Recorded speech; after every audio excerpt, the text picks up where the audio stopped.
আমি কিছুক্ষণ আগে আমার মনোনয়ন জমা দিয়েছি। আমার ঢাকা ৪ তথা শ্যামপুর কদমতলীর মানুষ বিগত বছরগুলিতে একেবারেই নাগরিক সুবিধা বঞ্চিত। এখানে ৩,৬২,৫০২ জন ভোটার আছে, কমপক্ষে ১০ লক্ষের কাছাকাছি মানুষ বসবাস করে। অথচ আমাদের এই এলাকায় আমাদের সন্তানদের জন্য একটি খেলার মাঠ নেই, একটি জেনারেল হাসপাতাল নেই, কোনো প্রশিক্ষণ কেন্দ্র নেই। সংকট দেখা দিচ্ছে এবং একটি বড় সমস্যা হচ্ছে আমাদের এলাকার যুগের পর যুগ ধরে আমাদের এলাকার জলাবদ্ধতা একটি বড় সমস্যা হয়ে দাঁড়িয়েছে।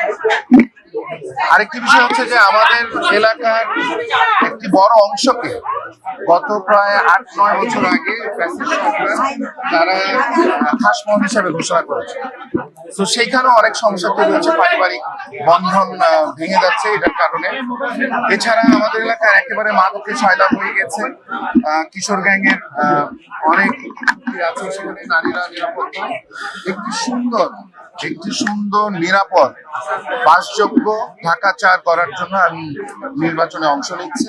বিগত 18 বছর যাবৎ মানুষের যে প্রত্যাশা, সেই প্রত্যাশা পূরণে ফ্যাসিস্ট সরকার পুরোপুরি ব্যর্থ হয়েছে। আমরা ধানের শীষের প্রতীকের প্রার্থী।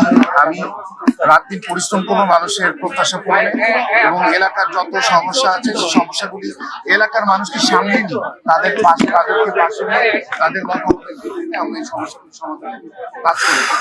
ধন্যবাদ।